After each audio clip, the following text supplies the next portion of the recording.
Oftentimes when watching an anime, there is a point where you get that feeling. That feeling of anticipation, suspense, and wonder. With every passing week, you can't wait to watch the next episode. It's a feeling that's lost in today's time with a shift to a more binge-watching approach on streaming sites. But anime still has that weekly schedule. And that weekly schedule allows for us as an audience to do what we humans do better than any other living thing in the world. Wonder. Curiosity is humanity's greatest gift. And it's this curiosity that allowed us as humans to escape the caves and begin our march towards the most dominant species on the planet. But more importantly, it was this curiosity that led me to read the Darling in the FRANXX manga after the anime ended a couple years ago. And thank God I did, cause the Darling in the FRANXX manga did the impossible. It somehow fixed the ending.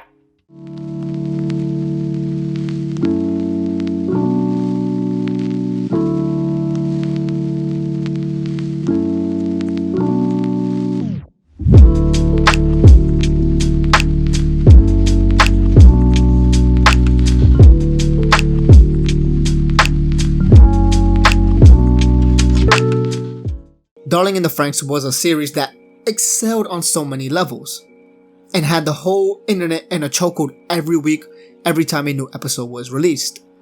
With exceptional world building, beautiful storytelling, and a female lead that was universally loved, this series had it all going for it. Which is why it was so heartbreaking when the whole world witnessed the shit show ending together. Watching this was so demoralizing week in and week out. Zero Two and Hero had one of the most beautiful love stories in recent memory. The story was so good, like if it actually played their cards right, it would have been an instant classic remembered for years to come. But you want to talk about fumbling the ball on the 1-yard line. And not even like a regular fumble. I'm talking like the other team returned the fumble for a touchdown themselves. The final arc was an unmitigated disaster. Cause how were characters that seemed extremely important like the Klaxosaur Princess and 9 Alpha become so not important is beyond me. Also, why on earth was the climax in space when most of the story took place on Earth? And no one will ever be able to explain to me how this makes any sort of sense.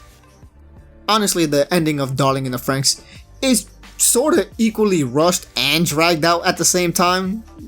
That doesn't even make any sense. This damn ending makes me sound like a fucking idiot. But again, my prayers were answered, as Kentaro Yabuki somehow fixed the mess that the anime created. At its core, Darling in the FRANXX is a coming-of-age / love story that was beautifully executed when they didn't try to finish its story with some over-the-top galactic empire bullshit. It was like the writers were trying to make an ending that no one saw coming and ended up outsmarting themselves because no one bought what they were selling. Again, my biggest problem with the ending was, for one, I don't think Zero Two and Hero needed to die. Like, that sacrifice didn't need to happen had the plot not gone to space. Which, number two, again, why the fuck did they go to space? The Vern or whatever the hell they were called they weren't even foreshadowed, they kinda came out of nowhere. And number three, this is just in my personal opinion, the time skip at the end was kinda stupid, because it was teased that Ichigo might move on from Hero and begin to see Goro in a better light, but the time skip didn't really allow us to see that. It just said, here, they're having a baby. And oh man, oh my god, did they do my girl Ikuno so dirty. Bedridden and giving a nameless nurse fake Sasuke looking bitch for a wife. But enough about that mess that the anime was, let's talk about the fixes that Yabuki gratefully made. For the majority of the manga, it stayed true to the anime. There were some slight tiny changes here and there, some examples being Stampede mode was actually like a thing that got a little more light in the manga than it does in the anime. The manga is also way more hornier than the anime. Like, I had to look around to make sure no one was too close when I was reading this, cause, Jesus. Like, I'm a fan of lewd here and there, but Christ, some of these panels were unnecessarily over horny. Also, there's no Kokoro and Mitsuri memory wipe bullshit. But more importantly, the whole ending changed.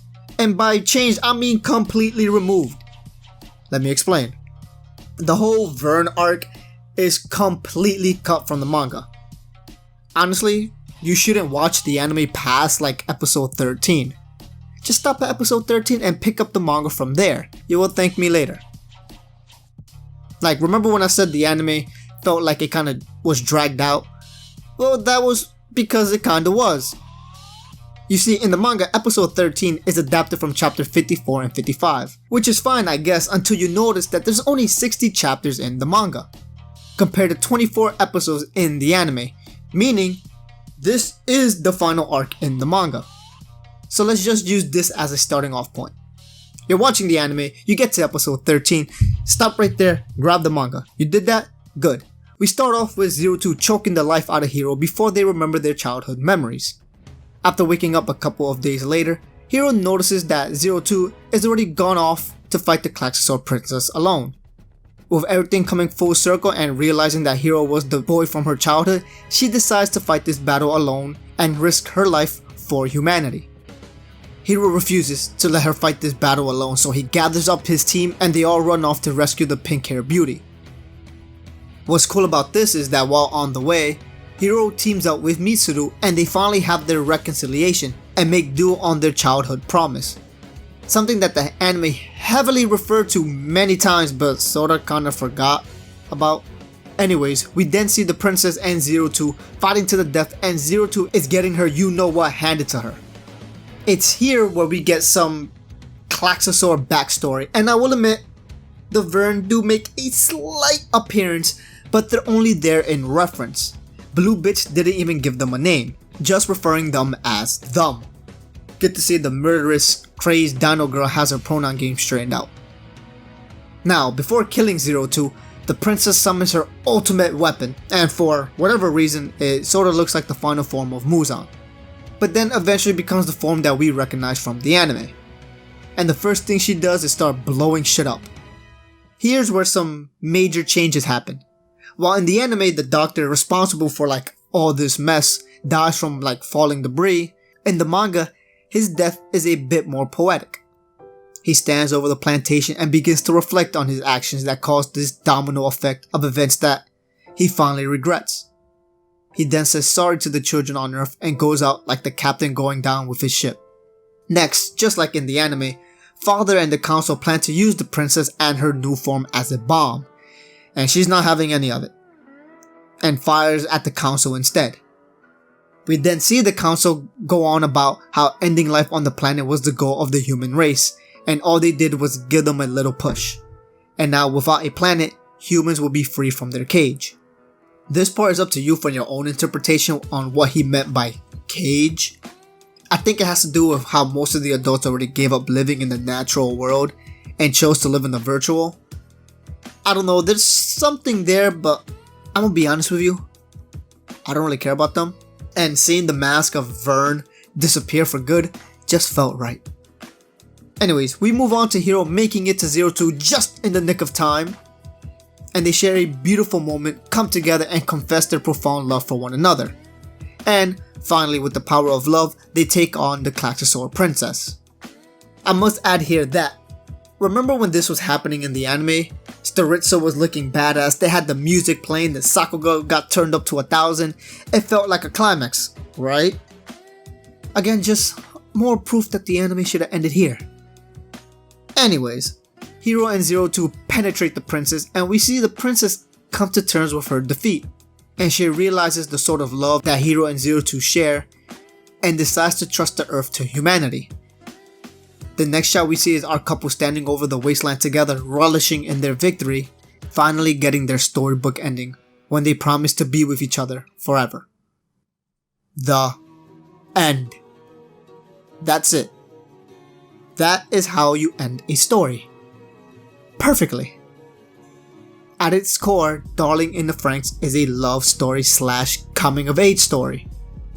There was never ever a need for this to go so over the top with the whole going to space BS, and I will die on that hill. Hopefully you liked the video, and if you did, again, go check out the manga, subscribe to the channel, turn on notification, and I'll see you weebs next time. She my little mama, drippin' in the sauna, Dolce & Gabbana, yeah. I ain't focused on the drama, only on my commas, I be stacking dollars, yeah. I ain't even tryna holla, I don't even wanna, shawty shit gonna, yeah. I be rolling marijuana, coping with the trauma, turn me to a monster, yeah. She my little mama, drippin' in the sauna, Dolce & Gabbana.